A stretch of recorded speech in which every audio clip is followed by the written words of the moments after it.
नमस्कार, कुरुक्षेत्र में आपका स्वागत है। मैं हूं सौरभ शर्मा। स्वागत है आप सभी का। उदयपुर से अमरावती के हत्याकांड में जो पैटर्न सामने आया है उससे एक बात निकल कर आती है कि कोई एक या दो लोग नहीं हैं जो रेडिकलाइज हुए और खंजर हाथ में लेकर निकल पड़े। वारदात उदयपुर की हो या अमरावती की, दोनों में कम से कम 10 से 15 लोग सीधे तौर पर इन्वॉल्व थे। यह सेल्फ रेडिकलाइजेशन नहीं है कि किसी ने इंटरनेट पर कुछ पढ़ लिया और लोन वुल्फ जैसा कोई हमला कर दिया। जब इतने बड़े लेवल पर ओवरग्राउंड और अंडरग्राउंड सपोर्ट मिलता है तो इसका मतलब है कि मामला तालीम का है, ट्रेनिंग का है। तो क्या एजुकेशन, फिर इंटेंशन और एक्शन, उदयपुर और अमरावती की एक क्रोनोलॉजी है?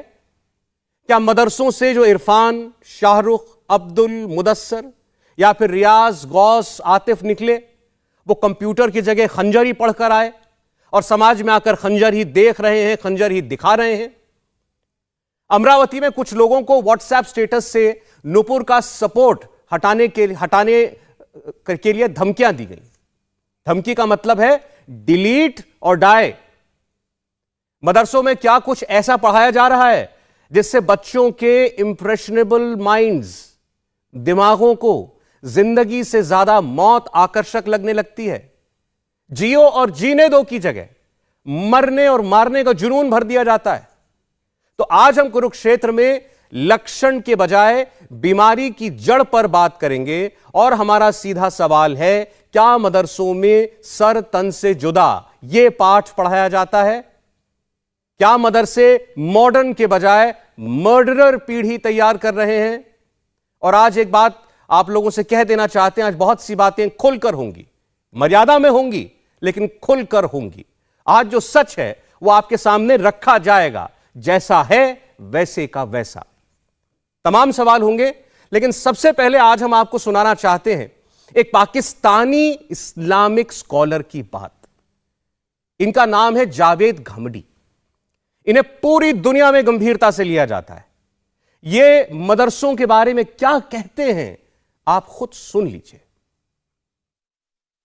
ये जो दहशतगर्दी इस वक्त मुसलमानों की तरफ से हो रही है, इसका सबब वो मजहबी फ़िक्र और रिलीजियस थॉट है जो मुसलमानों के मदरसों में पढ़ाया जा रहा है, जो उनकी सियासी तहरीकों में सिखाया जा रहा है।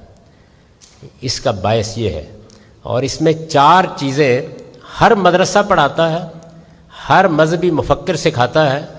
वो आपके सामने ना सिखाए तो बहरहाल लाजमन सिखाता है। वो 4 चीज़ें क्या हैं वो सुन लीजिए। पहली चीज़ ये है कि दुनिया में अगर कहीं शिर्क होगा या किसी जगह कुफ्र होगा या इर्तदाद होगा, अपोस्टेसी, यानी कोई शख्स इस्लाम छोड़ देगा, तो उसकी सज़ा मौत है और ये सज़ा हमें नाफिज करने का हक़ है। पहली बात। दूसरी बात ये सिखाई जाती है कि दुनिया में गैर मुस्लिम सिर्फ महकूम होने के लिए पैदा किए गए हैं। मुसलमानों के सिवा किसी को दुनिया पर हुकूमत का हक नहीं है। गैर मुस्लिमों की हर हुकूमत एक नाजायज़ हुकूमत है। जब हमारे पास ताकत होगी हम उसको उलट देंगे। तीसरी चीज़ जो हर जगह सिखाई जाती है वो ये है कि दुनिया में मुसलमानों की एक ही हुकूमत होनी चाहिए जिसको खिलाफत कहते हैं। ये अलग अलग हुकूमतें, इनका कोई जवाज़ नहीं है। और चौथी बात ये कि जदीद नेशन स्टेट, ये जो कौमी रियासत है, ये एक कुफ्र है जिसकी इस्लाम में कोई गुंजाइश नहीं है। ये 4 बातें हमारे मजहबी फ़िक्र की बुनियाद हैं। मुझे ये बताइए कि अगर ये आपको सिखा दी जाए तो आप क्या करेंगे? मैं इनका नाम फिर से बता देता हूं आपको। पाकिस्तान के जाने माने इस्लामिक मामलों के जानकार स्कॉलर जावेद घमडी, जो कि कई रिसर्च कर चुके हैं, कई किताबें लिख चुके हैं, और ये जो बात कह रहे हैं इसको दुनिया भर में गंभीरता से लिया जाता है। लेकिन ऐसा नहीं है कि मदरसों को लेकर सवाल हमारे देश में कभी नहीं उठा। केरल के राज्यपाल और जाने माने इस्लामिक स्कॉलर, बल्कि उनको सिर्फ इस्लामिक स्कॉलर कहना भी गलत है, क्योंकि उन्होंने हर धर्म को पढ़ा है, हर धर्म की गहराई और उसकी तालीम को उन्होंने हासिल किया है। आरिफ मोहम्मद खान, वो कई वर्षों से इस बात को उठा रहे हैं। आज हो सकता है आप लोग किसी के मन में सवाल आए अचानक इस पाकिस्तानी स्कॉलर की बात हमने क्यों की, क्योंकि आरिफ मोहम्मद खान ने खुद इनका जिक्र करते हुए कहा था कि मेरी नहीं मानते तो इनकी मानो, ये पाकिस्तान में रहते हैं और ये बात बता रहे हैं दुनिया को। 2008 में इस मुद्दे को लेकर आरिफ मोहम्मद खान मदरसों में दी जा रही तालीम को लेकर देवबंद को कई चिट्ठियां लिख चुके हैं, कोई जवाब नहीं आया, कोई बदलाव नहीं आया। आज उनको क्या कहना है सुनिए। असल बीमारी है, उसे हम बढ़ते हुए अपनी आंखों के सामने देखते रहते हैं, लेकिन जब उस बीमारी के लक्षण सामने आते हैं तो हम चिंतित महसूस करते हैं। ये एक अच्छी खासी तादाद है जिनके दिमाग, देखिए पहली बात ये समझिए कि भारत में हमारा अपना संविधान है, अपना कानून सिर्फ एक सीमित क्षेत्र में, जिसे पर्सनल लॉ कहते हैं, हमने मुस्लिम लॉ हमारे यहां लागू है, सिर्फ सीमित। लेकिन हमारे मदरसों में मुस्लिम लॉ को जो इंसानों ने लिखा है उसको खुदा का कानून कहकर पढ़ाया जाता है, और इस बात से कोई इंकार नहीं करेगा कि उसमें ये प्रावधान है, उसमें तो है ये प्रावधान। अब आप उसको, जो इंसानों ने लिखा है, उसको आप खुदा का कानून कह के छोटे छोटे बच्चों को पढ़ाएंगे, अगर उनमें से वो जिस उनके इंप्रेशनेबल माइंड्स हैं, जिनको प्रभावित किया जा सकता है उनके दिमागों, अगर उनके दिमाग में ये बात बहुत गहरी बैठ जाए तो वो तो ये समझेंगे, जो कहा गया है कि ये अगर ऐसा कोई उनकी नजर में उनके मुताबिक ऐसे अपराध की सजा देने का अधिकार खुद उनको है, तो अगर वो निकल पड़े इसके लिए, तो इसमें मतलब कि इसकी जितनी निंदा कीजिए कम है, लेकिन हैरत कम से कम नहीं होनी चाहिए, आपको सरप्राइज नहीं होना चाहिए, क्योंकि इसकी तो हमने खुली छूट दी हुई है, इजाजत दी हुई।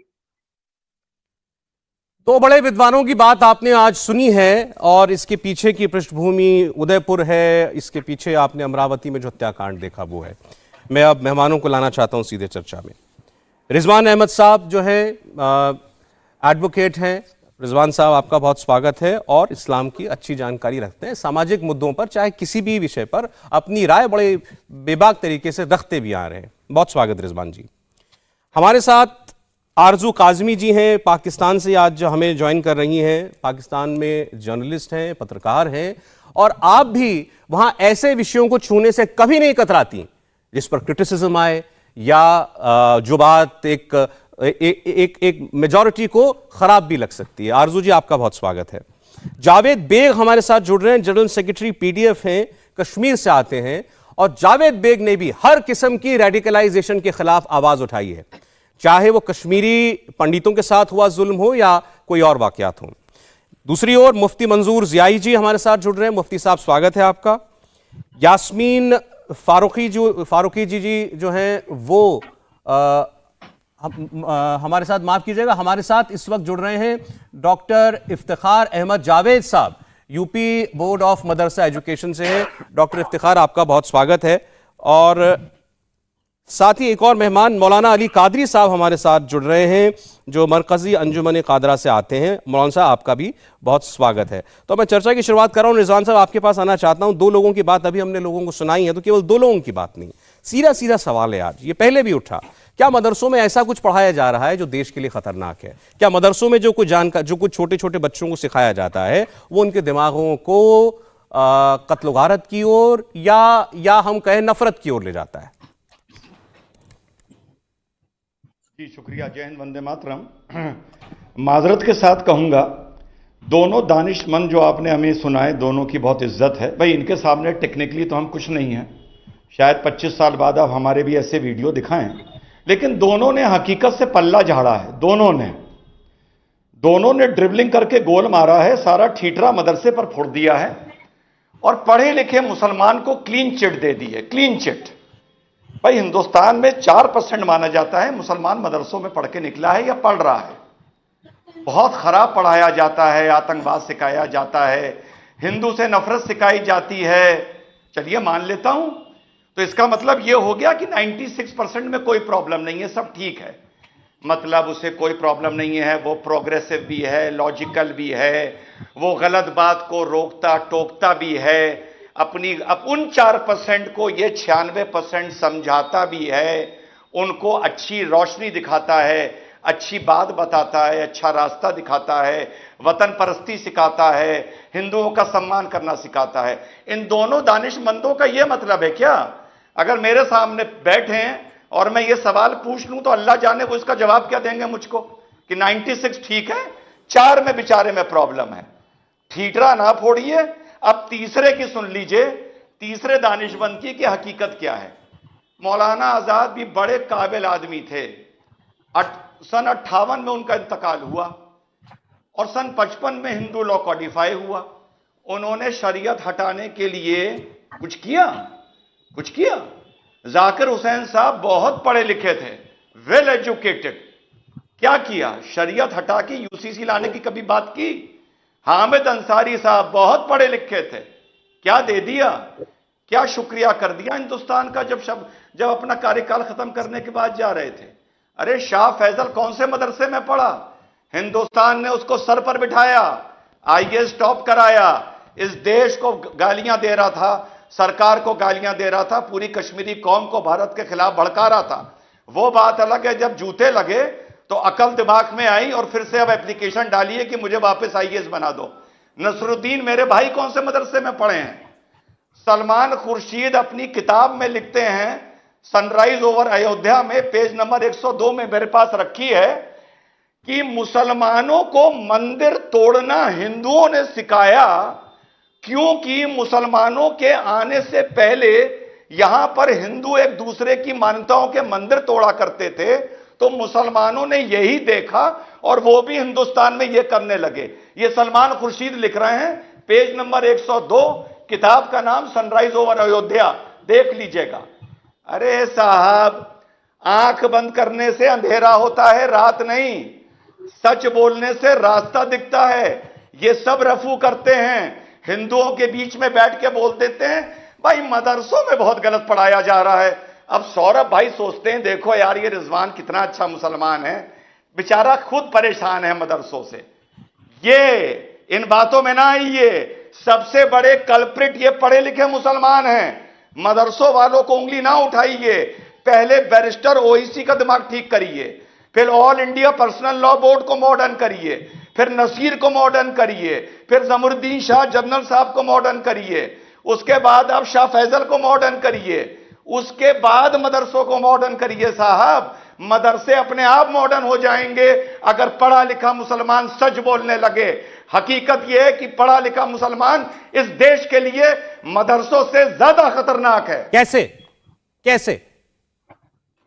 अरे बता तो दिया इतना आपको, नहीं इतना बता तो दिया ना और कितना बताऊं? नहीं सुनिए। अरे हामिद अंसारी ने इस देश को क्या सिला दिया? नहीं छोड़िए, ये बड़े लोगों की बात छोड़िए सर, ये बड़े लोगों की बात छोड़िए, ये तो सेलिब्रिटी लोग हुए, बड़े बड़े नेता हुए, ब्यूरोक्रेट हुए, इनकी छोड़िए। अब वो तो 96% जो आपने कहा सच नहीं बताता, छुपाता है, वो क्या है? जी, वो यही है जो मैं आपको बता रहा हूं कि सब एक ही थाली के चट्टे बट्टे हैं। कोई पढ़ लिया, कोई मदरसे में है, किसी को अपनी बात को रफू करना आता है, किसी को नहीं आता है। मदरसे के एजुकेशन परफेक्ट नहीं है, बहुत कमियां हैं, मैं मानता हूं, लेकिन सारा ठीठरा मदरसे पे ना फोड़िए। पढ़े लिखे मुसलमान से भी आंखों में आंखें डाल के सवाल पूछिए कि तुम इस देश के लिए क्या कर रहे हो, तुम इस देश के भलाई के लिए क्या कर रहे हो। जब मदरसे का आदमी गलत बात करता है, क्या तुम उसको चेक करते हो? क्या तुम उसे समझाते हो या तुम उसे भड़काते हो? एनआरसी का प्रोटेस्ट हुआ, भाई साहब जितने भी मंच पर बैठे थे कोई मदरसे का नहीं था, सारे जेएनयू के पढ़े हुए थे और पढ़े लिखे लोग थे। हिजाब का प्रोटेस्ट हुआ, क्या किसी पढ़े लिखे मुसलमान ने आपके डिबेट में आके कहा कि यह डिबेट गलत हो रहा है? ट्रिपल तलाक की इस देश में बात हुई, आपके डिबेट में आके कितने मुसलमानों ने कहा कि ट्रिपल तलाक हटनी चाहिए? सारे पढ़े लिखे आपके डिबेट में आते हैं। यह बात ना करिए, मुझे हकीकत बड़ी कड़वी पता है अंदर की। बोलिए मंजूर, मुफ्ती मंजूर जियाई साहब, आपके सामने काफी बातें कह दी हैं रिजवान साहब ने। मैंने तो चर्चा केवल मदरसों में क्या कुछ गलत पढ़ाया जा रहा है इस पर रखी थी।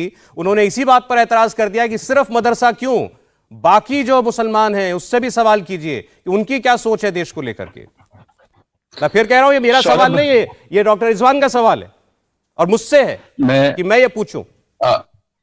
डॉक्टर रिजवान साहब को भी और आपके व्यूवर को और तमाम जो को पैनलिस्ट हैं, मैं इनको तमाम को जिम्मेदार बनाते हुए जरूर मैं अपनी तरफ से बात रखना चाहूंगा कि पत्ता पत्ता बूटा बूटा हाल हमारा जाने हैं, जाने न जाने गुल ही न जाने बाग तो सारा जाने है।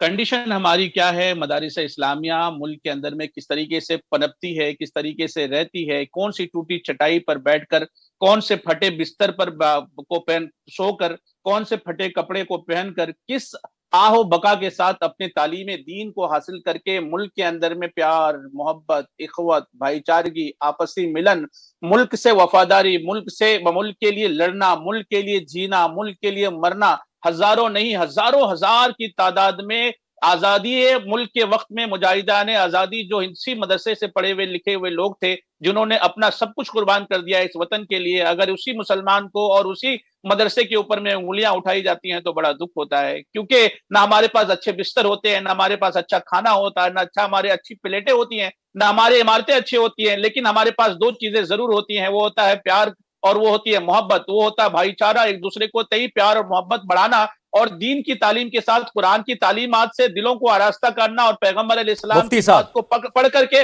पैगंबर अलैहिस्सलाम की बात को मुफ्ती साहब, मैं जानता हूं कैसा इंफ्रास्ट्रक्चर होता है मदरसों का, तो मैं उस पर एतराज नहीं करूंगा आपने जो भी कहा, लेकिन जो बातें अभी चलिए आप पाकिस्तानी मेहमान ने पाकिस्तानी जो स्कॉलर थे उनकी ना मानिए, जो हमारे यहाँ जो राज्यपाल हैं केरल के, वो जब कहते हैं कि नहीं ये सिखाया जाता है मदरसों में, सर तन से जुदा की शिक्षा कहीं और से नहीं मदरसों से आती है, जब वो ये बात कहते हैं, मुझसे उन्होंने ये कहा कि मदरसे में ये सिखाया जाता है कि जो तुमसे अलग है, जो भी तुम जैसा नहीं है वो गलत है और उसे सजा का वो सजा का पात्र है।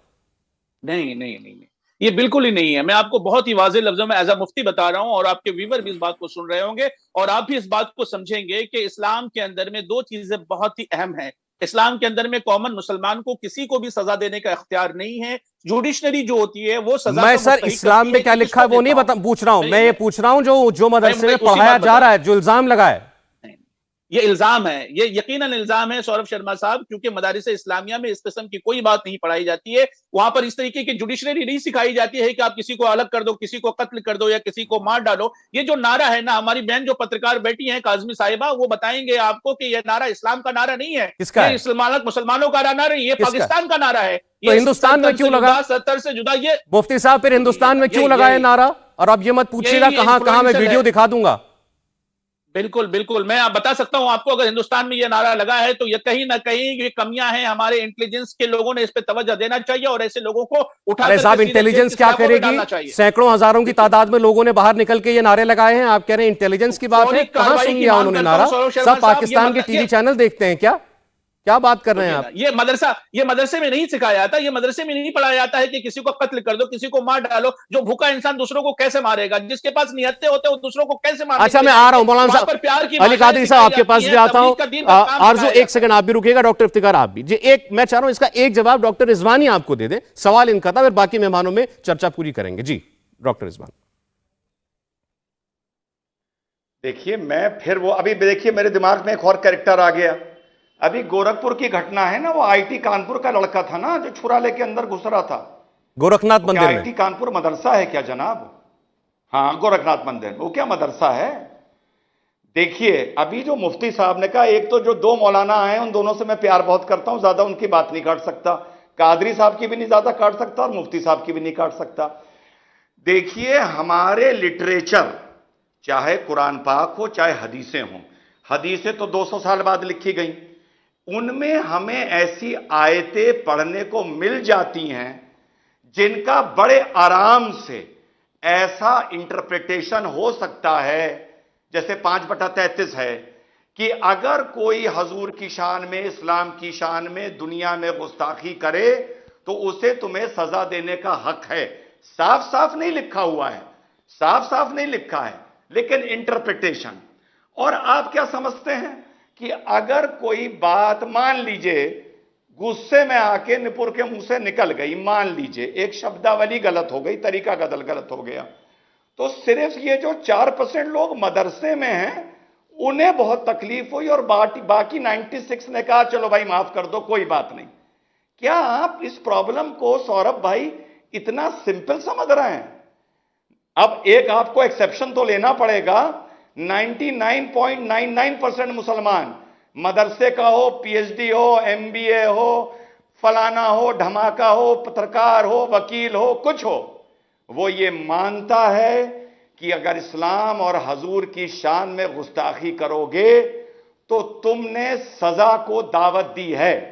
अब वो सजा कुछ भी हो सकती है, चाहे गला काट दो, चाहे कोड़े लगा दो, लेकिन आपको यह कहता मुसलमान टीवी पर भले मिल जाए, नहीं मिलेगा, अरे यार दी है तो दी है, छोड़ो, आगे बढ़ो, माफ कर दो, चलता है, क्या फर्क पड़ता है, क्यों नाराज हो रहे हो, ऐसा नहीं है। पूरी दुनिया में नहीं है। चाहे अमेरिकन मुसलमान हो, चाहे ऑस्ट्रेलियन मुसलमान हो, चाहे देवबंद का मुसलमान हो, सब एक प्लेटफॉर्म पर हैं। बुखार की डिग्री का फर्क हो सकता है, किसी को 105 होगा तो किसी को 101 होगा, लेकिन बुखार सबको है। बोलिए अली कादरी साहब। देखिए सौरभ, सबसे पहले तो आपको मैं ये कहना चाहूँगा कि इस्लाम में फिलवक्त सारी दुनिया में दो मानसिकताएं चल रही है। एक मानसिकता है हुजूर पाक सल्लल्लाहु अलैहि वसल्लम से लेकर हज़रत अली मुश्किल कुशा अलैहिस्सलाम तक। उसके बाद की एक मानसिकता है जो यजीद इब्ने माविया का जो दौर आया, जो इमाम हुसैन को जिसने कत्ल किया और गैर ज़रूरी बहुत सारे ममालिक पर हमला करते हुए अपनी हुकूमतों को बनाया, वो एक मानसिकता भी हमारे इस्लाम की एक धड़े में है। वही ये मानसिकता है जो आए दिन हमारे इस्लाम को, मुसलमानों को बदनाम करने की एक कोशिश है। जैसा कि आईसिस है और लश्कर तैयबा है, जैशे मोहम्मद है, जितने भी आतंकवादी गतिविधियों में लिप्त है, ये पूरे यजीद इब्ने माविया के इस्लाम को मानने वाले हैं। अब रहा सवाल साहब मदरसे, तो मैं आपको खुलेआम यह बात बतला दूं कि कट्टरपंथी हर दो धर्म में लोग हैं, चाहे वो हिंदू धर्म हो चाहे वो मुसलमान हो, हर जगह पर ऐसे आपको कट्टरपंथी लोग मिल जाएंगे। लेकिन सारे मदारिस को इसका जिम्मेदार खड़ा कर देना ये नाइंसाफी होगी।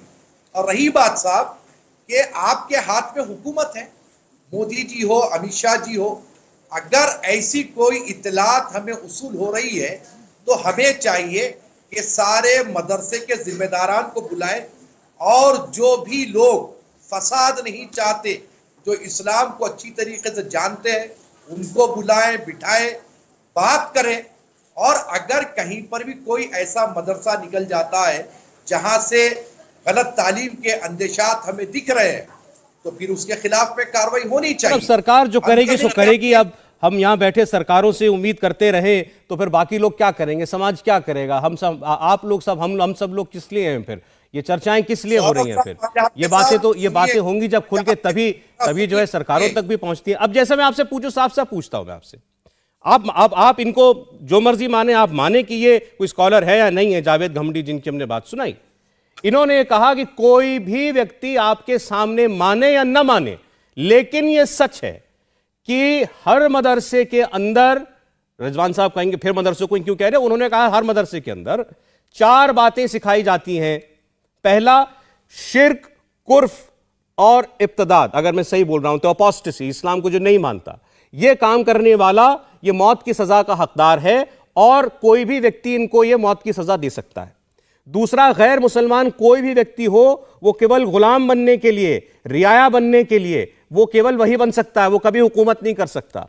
और जब मुसलमानों के पास ताकत आएगी तो जहां भी किसी और मजहब के लोगों की हुकूमत है वो उसको उखाड़ फेंकेंगे और वहां पर अपनी हुकूमत बना लेंगे। तो ये सारी बातें क्या बिल्कुल सरासर गलत है? ऐसी कोई सोच नहीं है। सुनिए साहब, देखिए साहब, हुजूर पाक सल्लल्लाहु अलैहि वसल्लम की तशरीफ आवारी में यहूद के कई डेलीगेशंस आकर हुजूर से मिलते थे तो हुजूर अपनी कमली मुबारक बिछाकर उनको बैठाकर उनका इस्तकबाल करते थे। तो क्या वो जब मिलने आए तो क्या उन्हें कत्ल कर दिया गया? अरे ये प्रोपोगंडा है साहब इस्लाम के खिलाफ में। इस्लाम की तालीमात अगर पढ़ी जाए सही माना में, मैं रिजवान भाई से 100% मुत्तफिक हूं कि पढ़े लिखे लोगों की जिम्मेदारी है कि इस्लाम का सही प्रचार करे। सर उन्होंने तो कहा 99.99% वो सोच रखते हैं जो कि केवल मदरसों को हम जिस पर हम थोप रहे हैं। उन्होंने तो ये बात कही है। और अभी आपने खुद कहा, मैं 7वीं 8वीं शताब्दी में नहीं जा रहा हूं, लेकिन अभी आपने खुद कहा ना कि आईसिस को मानने वाले भी यहीं से निकले, लश्कर तैयबा को मानने वाले भी यहीं से निकले। तो वो भी तो कुछ पढ़ रहे हैं, वो भी तो किसी पे यकीन करके ये काम कर रहे हैं। मैं क्या कह रहा हूं आपको, 2 धड़ों में बटे हुए यजीद इब्ने माविया का जो इस्लाम मानने वाले हैं वो लोग ये काम कर रहे हैं, और हजरत अली तक जो दौरे खिलाफत था वो लोग जो मानते हैं वो सूफीइज्म है, वो अमन पसंद मुसलमान। तो फिर देश में जितने लोगों ने सर काटने की बातें की वो किसको पढ़ रहे हैं, किसको मान रहे हैं? यजीद इब्ने माविया को मानते हैं। वो इतने सारे लोग हुसैन के कातिल है। 1 मिनट में आरजू के पास जाना चाहता हूं। आरजू काजमी साहब ने सबको सुन लिया। डॉक्टर इफ्तिकार, इनके बाद आपके पास आता हूं। मुझे बताइएगा जरा, कौन सच बोल रहा है? मैंने प्रोग्राम की शुरुआत में कहा था बहुत खुलकर बात करेंगे। क्या सब लोग खुलकर बोल रहे हैं हकीकत? जी बिल्कुल, मेरा ख्याल है जिसको जो बात सही लगती है वो वही बात बता रहे हैं। और सबकी मैं बहुत रिस्पेक्ट करती हूँ हर एक की बात की, लेकिन बात सिर्फ इतनी है कि मदरसे में जो पढ़ रहे हैं और जो पढ़ाया जा रहा है कि सर तन से जुदा कर दें या ये कि काफिरों को मार दें, इस किस्म की चीज़ें जो सिखाई जा रही है तो वो वहीं तक नहीं है। वो लोग बाहर भी निकलते हैं, वो लोग बाकी के लोगों से भी मिलते हैं जो मदरसे में नहीं जा रहे, और वही जहर उन लोगों को भी सिखाते हैं। हमारे यहाँ जो है वो KPK की यूनिवर्सिटी, मर्दान यूनिवर्सिटी का स्टूडेंट था मशाल खान, जिसको जो है सिर्फ फेसबुक पोस्ट के ऊपर मार दिया गया। सब लोग खड़े देखते रहे, उसके बाद कई लोगों को गिरफ्तार किया गया और उसके बाद उनको भी छोड़ दिया गया एक एक करके। और इस तरह की कई चीजें हमने देखी हैं, चाहे वो हमारे पंजाब के गवर्नर हो सलमान तासीर साहब या कोई भी दूसरी शख्सियत हम यहाँ पे देखें, तो ये चीजें ऑफ कोर्स हमारे मदरसों से ही निकल रही हैं। और ये कह देना कि सिर्फ अगर वहां पे कुछ सिखाया जा रहा है गलत तो वो वहीं तक रह जाएगा, ऐसा नहीं है। इसलिए कि वो लोग फिर बाहर भी निकलते हैं, वो स्कूल कॉलेज यूनिवर्सिटीज भी जाते हैं और फिर वही जहनियत वो दूसरों को भी सिखाते हैं, जिसकी वजह से ये चीज बढ़ती चली जा रही है। उनको फंडिंग भी होती है और बड़े बड़े लोग जो बहुत बाहर से इवन डिग्री लेकर आए होते हैं वो भी फंडिंग करते हैं। पैसा कहाँ से आ रहा है, पैसा क्यों दिया जा रहा है, और आराम से ये चीज बढ़ती चली गई और किसी ने रोकने की कोशिश नहीं की। यही वजह है कि हम आज ये सब कुछ देख रहे हैं, और जाहिर है कि ये चीज हिंदुस्तान में भी है और पाकिस्तान में तो बहुत ज्यादा है। और इस वजह से यहाँ पर अब सब लोग सपोर्ट कर रहे हैं। कोई भी हमारे यहाँ प्राइम मिनिस्टर बने, आप देखेंगे चाहे वो कितना ही मॉडर्न हो, इमरान खान जैसा, जैसे ही वो प्राइम मिनिस्टरशिप पर आते हैं उनके हाथ में तस्बीह आ जाती है। नहीं, अच्छा एक बात बताइए, जैसे अभी हमारे एक मेहमान ने बोला कि ये सर तन से जुदा का नारा जो है ये हिंदुस्तान का नहीं पाकिस्तान का नारा है, तो कहने का मतलब ये है कि भाई यहाँ अलग सोच है मुस्लिम समुदाय में, पाकिस्तान में अलग सोच है। क्या मदरसों में जो पढ़ाया जा रहा है वहां कुछ अलग पढ़ाया जा रहा है, यहाँ कुछ अलग पढ़ाया जा रहा है? देखिए, हिंदुस्तान के मदरसों में क्या पढ़ाया जा रहा है वो तो हिंदुस्तान के लोग ही ज्यादा बेहतर बता सकते हैं, लेकिन यहाँ पे तो मैंने यही देखा है कि एक तरह की नफरत सिखाई जाती है नॉन मुस्लिम्स के साथ, और सर तन से जुदा का भी नारा लगता है, और ये भी कहा जाता है कि अगर किसी ने जरा सी भी बात की या सवाल भी उठाया तो वो भी गलत है, सवाल करने की इजाजत भी नहीं है। और अगर कोई ऐसा करता है तो उसको बिल्कुल उसके ऊपर अटैक्स भी किए जाते हैं, उसको मार भी दिया जाता है। कई बार हमने इस तरह के केसेस देखे हैं।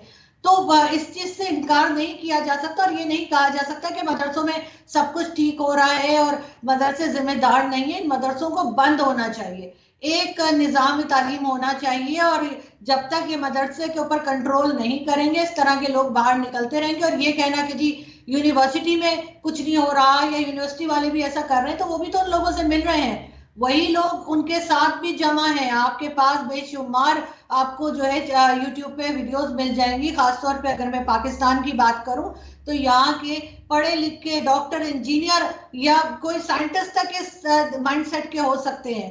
तो इस वजह से मैं तो यही कहूंगी कि हमेशा से मैंने अपनी वीडियोस में भी कहा है कि इनको रोकना चाहिए, मदरसों को बंद करें, मदरसे बंद होने चाहिए। जड़ को नहीं। मैं जरा डॉक्टर इफ्तिखार के पास अब जाना चाहता हूँ। आरजू जी बहुत देर से वो वो इंतजार कर रहे हैं, सुन रहे हैं सबको। और यूपी में मदरसा एजुकेशन के लिए जिम्मेदार लोगों में से एक हैं डॉक्टर इफ्तिखार। बहुत से लोगों ने कहा है, बहुत सारे वरिष्ठ लोगों ने, जानकार लोगों ने कहा कि मदरसों में कुछ गलत पढ़ाया जा रहा है।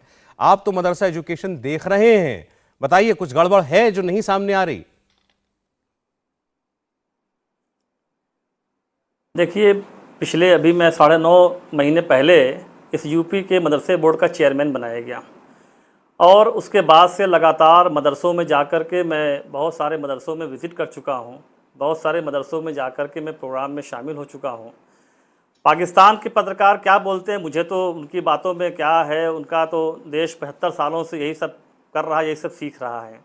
मुझे ताज्जुब है, मैं केरल के गवर्नर साहब की बहुत इज़्ज़त करता हूं और तमाम विषयों पे उनको मैं सुनता आया हूं, लेकिन कहीं उनको भी बोलने में कहीं चूक हो गई। और जैसा रिजवान भाई ने कहा कि एक बार में 1 मिनट में सीधे मदरसों को दोष दे देना, ये कहीं से भी उचित नहीं दिखता है। मैं गवर्नर साहब को भी दावत दूंगा कि यूपी में उनका घर भी है और यूपी के मदरसों को एक बार मेरे साथ चल कर के देखें कि क्या इस तरह की तालीम दी जा रही है क्या। हम तो बहुत सारे मदरसों में देख लिए, बड़े बड़े मदरसों में भी गए, मैं देवबंद भी गया, नदमा भी गया, सल्फिया भी गया, तमाम मदरसों को देखा जहाँ की दीन की किताबों के साथ साथ दुनिया की तमाम किताबें पढ़ाई जा रही हैं, साइंस भी पढ़ाई जा रही है, मैथ भी पढ़ाई जा रही हैं, सोशल भी पढ़ाई जा रही है, कंप्यूटर पढ़ाई जा रही हैं। और बहुत सारे मदरसे हैं जहाँ की हिफ्ज़ और तमाम आलिम निकल रहे हैं वहाँ से। तो इस तरह से दोनों चीज़ें चल रही हैं, लेकिन एक साथ एक बार में केवल मदरसों पर दोष दे देना, या सर सवाल ये नहीं है कि बाकी चीजें पढ़ाई जा रही है नहीं पढ़ाई जा रही है, सवाल ये है जो दीनी तालीम दी जा रही है, जो धार्मिक शिक्षा दी जा रही है, उसमें क्या उसमें कुछ ऐसा पढ़ाया जा रहा है जो देश के खिलाफ है, जो इंसानियत के खिलाफ है? उन्होंने तो मुझे एक किताब का नाम भी बताया, मैंने शायद सही सुना, अल हिदाया। ये किताब है, इस किताब में ऐसी तमाम बातें लिखी हैं और ये मदरसों में पढ़ाई जाती है और उनका आप जाके चेक कर लीजिए। मुझे इस बात पे ऑब्जेक्शन है। एज ए चेयरमैन, मैं उत्तर प्रदेश मदरसा तालीमी बोर्ड का चेयरमैन हूँ, मुझे बहुत ताज्जुब हो रहा है कि उन्होंने एक बार में सारे चीज़ों के लिए सीधे मदरसे पे दोष दे दिया। ये कहीं से भी मुझे अच्छा नहीं लगा। और एक बार आकर के मदरसों को देखें, यहाँ पे एक से एक मदरसे जो हैं। आप कह रहे हैं मदरसों में कुछ ऐसा गलत नहीं पढ़ाया जा रहा, ये जितने भी आतंकी सोच के लोग निकल रहे हैं, ऐसा कुछ नहीं है जो कि मदरसों में ऐसे लोगों को पनपाने के लिए या उनको बड़ा करके ऐसा बनाने के लिए कुछ शिक्षा दी जा रही है। रिजवान अहमद, देखिए सौरभ भाई, अभी आरजू ने बोला कि वो 4% हैं, लेकिन वो बाहर निकलते हैं और लोगों को रेडिकलाइज करते हैं। सौरभ भाई, कितनों को कर देते हैं भाई? 4 निकलते हैं तो 16 को कर देते हैं, चलो मान लिया 24 को कर देते हैं, 32 को कर देते हैं। अरे वो बाकी 68 कहां हैं? आप तो मंजे हुए पुराने पत्रकार हो। एक उदाहरण देता हूं, ट्रिपल तलाक जैसी कुरीति को देश में खत्म किया जा रहा था। ट्रिपल तलाक, जो एक आदमी में अगर एक बच्चे बराबर भी अकल होगी ना, जो कह देगा गलत चीज है, तलाक बिद्दत। आपको डिबेट में कितने लोग मिल गए ये कहने वाले उस दौर में कि नहीं, ये मोदी बिल्कुल सही कर रहे हैं, ये गलत खत्म होनी चाहिए। अरे आपको याद होगा कितने मिल गए। अभी बात हुई कि क्लासरूम में हिजाब नहीं पहन सकते, क्लासरूम में, ये नहीं हुआ, कितने मिल गए आपको? अरे कितनों को रेडिकलाइज कर देते हैं वो 4%? क्या पूरे 96 को कर देते हैं? अजीब बात है, पहली चीज। दूसरी चीज, बात है इंटॉलरेंस की। सौरभ भाई, हम लोगों में ना जाने क्यों धीरे धीरे हमारे डीएनए में इंटॉलरेंस आ गया है। और इसका मैं आपको एक एग्जांपल देता हूं। मदरसा भूल जाइए, हजूर की शान भूल जाइए, कुरान शरीफ भूल जाइए, इस्लाम की बात ही ना करिए, इन सबको अलग कर दीजिए। अरे मैं गरीब कभी कभी कह देता हूं कि भाई मोदी जी की ये नीति बहुत अच्छी है। अरे बलभर गालियां देते हैं, बलभर, खानदान को, दलाल, फलाना, तेरी अम्मा कौन थी, तेरा बाप कौन था, तू आरएसएस का किसी का बेटा है, गुफा पुत्र है। किस बात पर? अरे क्या मैंने कुछ हजूर को बोला? नहीं। क्या मैंने इस्लाम को बोला? नहीं। क्या मैंने बोला आयतें बदलो? नहीं। बस इतना बोल दिया कि योगी जी की ये नीति अच्छी है। तो वो क्या है फिर? क्या वो भी मदरसे में सिखाया जा रहा है? बुनियादी प्रॉब्लम है इंटॉलरेंस की। तीसरी बात, अब अमेरिका पता है किससे जूझ रहा है? अमेरिका जूझ रहा है यूएस बॉर्न टेरर से। वो नस्ल चली गई 9/11 वाली जो पाकिस्तान से मदरसों में या ट्रेन होके आई थी। जरा मुझे कोई बताए अमेरिका में कितने मदरसे हैं? कितना वहां जमीनों पे बैठ के पढ़ा जाता है? क्या वहां पर देवबंद की कोई ब्रांच है क्या अमेरिका में? अमेरिका अब लड़ रहा है होम बॉर्न टेरर से। वो आदमी जो अमेरिका में पैदा हुआ है, वो आदमी जो अमेरिका के स्कूल में गया है, वो आदमी जिसने अमेरिका से ग्रेजुएशन किया है, अब आप उसको कैसे एक्सप्लेन करेंगे? नहीं चले ठीक है, तो मैं आपसे जानना चाह रहा हूं कि फिर वो ये जो सेगमेंट जिसकी आप बात कर रहे हैं, जिसको आप 96% कह रहे हैं, ये क्या पढ़ता है? ये कहां से अपनी दीनी शिक्षा लेता है? इसको घर में क्या इसको घर में बताया जाता है? ये कहां से रेडिकलाइज हो रहा है? देखिए मैं आपको बताऊं, ये एक आम मुसलमान को इस तरह नहीं कि तुम रिजवान अपने हिंदू को मार दो या हिंदू के, इतना एक्सट्रीम नहीं है, लेकिन आम मुसलमान ये मानता है आम कि जो हजूर में यकीन नहीं रखता, जो कुरान में यकीन नहीं रखता, जो कलमे पर यकीन नहीं रखता, उसको इस जिंदगी के बाद कोई जिंदगी नहीं मिलेगी। ये आम मुसलमान मानता है, चाहे रिजवान अहमद हो, चाहे कोई मौलाना हो, चाहे कोई अमेरिका से पीएचडी करके आए। आपको कभी भी पैरेलल थिंकिंग मुसलमानों में नहीं मिल पाएगी, आप जितनी कोशिश कर लें, वो जितना हम सेमिनार में टीवी में आके बोल लें, लेकिन अंदर अंदर हमें इस बात का यकीन है कि जन्नत का रास्ता कुरान और हजूर से होके ही जाता है। अब हम इस पर कितने रेडिकलाइज हो जाएं, मुझसे किसी ने पूछा कि भाई जाकिर नायक मुसलमानों को रेडिकलाइज करता है। मैंने कहा गलत। मैंने कहा जो रेडिकलाइज हो जाते हैं वो जाकिर नायक को सुनने जाते हैं 12वीं क्लास से पास होकर ग्रेजुएशन करने के लिए। तो जाकिर नायक को इल्जाम मत दो, हम रेडिकलाइज अपने घर में पहले हो जाते हैं। हम 4th क्लास में रेडिकलाइज हो जाते हैं, हम 5वीं क्लास में रेडिकलाइज हो जाते हैं। हम कितने होते हैं ये डिपेंड करता है, लेकिन हां आम तौर पे मुसलमान को यह बताया जाता है कि बेटा होली ना खेलना, मुसलमानों में रंग नहीं खेला जाता, तुम्हारे बदन पर अगर रंग पड़ेगा तो तुम जहन्नुम की आग में जलोगे। आम तौर पर, अब किसी क्या ना बताया गया हो वो एक अलग बात है, पर आम तौर पे यह बताया जाता है। मुफ्ती साहब एतराज है इस बात से आपको? देखिए आपको सौरभ भाई, इस देश के अंदर में जहां हम होते हैं, यहाँ का कल्चर, यहाँ की तहजीब, यहाँ की सकाफत एक अलग मेयार की है जो पूरी दुनिया के लिए मिसाल बनकर के उभरती है। और पूरी दुनिया के लिए हिंदुस्तान का मुसलमान बहुत मिसाली है कि हिंदू भाइयों के त्योहारों में शामिल होता है और हिंदू भाई मुसलमानों के त्योहारों में शामिल होते हैं। बात जहां तक है कि काज़मी बहन ने जो बातें कही हैं वो बहुत इंपॉर्टेंट है कि वो चीजें, वो गांधी साहब ने जो बातें कही वो पाकिस्तान के सियासी मामलात को देखते हुए वहां पर वो बात की गई है और वहां पर जो नारे लगे हैं वो सियासी तौर पर लगाए गए हैं। और हिंदुस्तान में ऐसी किसी भी सियासत को हम लोगों ने दुरेक करके बाहर फेंक दिया है और हमने यहाँ की सियासत में हमने अपने हिंदू भाइयों को अपना बड़ा भाई तस्लीम किया और इन्हें अपना पेशवा और रहनुमा तस्लीम किया है।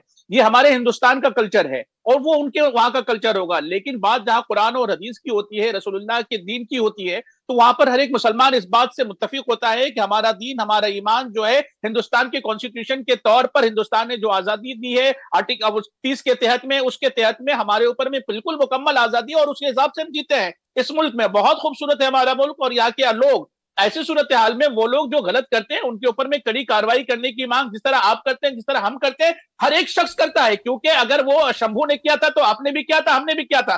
कल वहां पर गौस ने किया, मोहम्मद ने किया तो आपने भी किया, हमने भी किया। ये इसलिए कि क्योंकि हम रेडिकलाइजेशन को पसंद नहीं करते हैं, यहाँ की शिद्दत को और कड़वाहट को और सख्ती को बिल्कुल पसंद नहीं करते हैं। और हमारा दीन, हमारा मजहब भी इस बात की इजाजत नहीं देता है किसी भी सख्ती को एक्सेप्ट किया जाए। और मदारिस इस्लामिया इस बात की गवाही है कि मुल्क के अंदर में जितने भी मामलात हुए हैं तो मदारिस इस्लामिया और फिर कहां से रहा है ये बार एक ही सवाल है। फिर ये इतनी इंटॉलरेंस कहां से आ रही है? इतनी इंटॉलरेंस कहां से आ रही है? कहां सिखाई जा रही है? आपने शंभू का नाम लिया, आपने अभी शंभू रेंगर का नाम लिया। शंभू रेंगर ने भी ऐसे ही काम किया था, मैं बिल्कुल मानता हूं, बिल्कुल मैं इससे इनकार नहीं करूंगा। उसने बिल्कुल वही काम किया था जो गौस ने, रियाज ने किया और जो वहां किया गया, महाराष्ट्र में किया गया।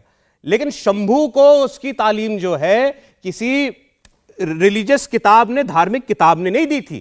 वो हो सकता है माहौल से, वो हो सकता है किसी पॉलिटिकल आदमी से इन्फ्लुएंस होकर के गलत तरीके के लोगों के पीछे पड़ के उसने किया हो, लेकिन उसकी सैंक्शन वो करने की, वो सैंक्शन वो कत्ल करने की किसी धार्मिक किताब में उसको नहीं मिली है। यहां बात हो रही है वही कि धार्मिक शिक्षा में क्या ये बात सिखाई जा रही है? नहीं, बिल्कुल नहीं सौरभ भाई। धार्मिक शिक्षा में हमने ये भी पहले भी कहा आपसे कि ऐसे नारे हमारे इस्लाम में कहीं भी नहीं, 1400 साल में कहीं पर भी इस किस्म के ना नारे लगाए गए, ना किसी किताब में इस बात को पढ़ाया नारे गया। तो आज आप 1400 साल की बात है, नारे तो आज भी आज लग रहे हैं, आज लग रहे हैं। कैसे हम मान लेंगे नारे नहीं लगे? एक सेकंड मौलाना साहब, कुछ कह रहे हैं, समय चला जाएगा। मौलाना साहब के नारे हैं। ठीक, मौलाना साहब थोड़ा जल्द शॉर्ट में प्लीज। इफ्तिखार अहमद साहब ने जो मदारिस की बात करी है, मैं बिल्कुल इफ्तिखार अहमद साहब से 100% मुत्तफिक हूँ और उन्होंने बोर्ड के चेयरमैन होने का पूरा हक अदा किया। हिंदुस्तान के जो मदारिस है और जहाँ पर वो किताबें पढ़ाई जाती है, कहीं पर भी ना देश के खिलाफ पढ़ाया जाता है, ना किसी को कत्ल करने के लिए पढ़ाया जाता है। ये बात क्लियर है। अभी आपने एक बात कही सर कि किसी से मुतासिर होकर फला ने कोई हरकत कर दी, हो सकता है कि उसके लोकल में कोई ऐसा आदमी हो जो उससे भटकाया हो, उसने ये गलत काम किया, लेकिन ये चीज मदरसों पर लाना, दीन के ग्रंथ पर लाना कतई तौर पर गलत। तो ये जितने लोग ला रहे हैं, आरिफ मोहम्मद खान हो, कोई और हो, जितने भी, सब गलत कह रहे हैं। चलिए अंत में रिजवान अहमद साहब थोड़ा शॉर्ट में। इतना बस कहना चाहता हूं जनाब कि एक आम हिंदू रोजा इफ्तार में साफा रख के, सर पे टोपी रख के आराम से वहां जाके बैठेगा, और अगर कोई वहां पर मान लीजिए मिलादुन नबी हो रहा है तो जब सारे मुसलमान खड़े होंगे तो वो भी खड़ा हो जाएगा, भले वो कुछ पढ़े ना। अभी आप देखिए, आपने वो सीन देखा जो कौन से काउंसिल का सीन है, जो 4 बुरखे में औरतें बैठी हुई हैं और वहां पे वंदे मातरम पढ़ी जा रही है, वो खड़ी हुई नहीं हुई। अब सवाल उठता है, क्या मुसलमान मां के जागरण में मां की चुनरी डाल के, एक छोटा सा टीका लगा के आधे घंटे के लिए मां के दरबार में जाके बैठेगा? जवाब है नहीं बैठेगा। ये साफ बता रहा हूं मैं आपको, और यही बुनियादी फर्क है, और इसी को मैं रेडिकलाइजेशन कहता हूं। और रेडिकलाइजेशन सिर्फ छुरा उठा के गला काटना नहीं होता। अगर तुम दूसरे मजहब से जानबूझ के दूरी बनाओ, तब भी वो मेरे नजर में रेडिकलाइजेशन ही होता है। चलिए सर, समय इतना ही था। मुझे लगता है बहुत सी बातें हुई हैं, अपनी अपनी समझ से लोग इनका मतलब निकालेंगे। शुक्रिया रिजवान अहमद साहब आपका, डॉक्टर इफ्तिखार आपका, आरजू काजमी जी का, मुफ्ती मंजूर ज़ियाई जी का, मौलाना अली कादरी साहब का धन्यवाद। अभी आप सबका। इंडिया टीवी हर वक्त हर जगह डाउनलोड करने के लिए सर्च करें India TV news Google play store या ऐप स्टोर पर।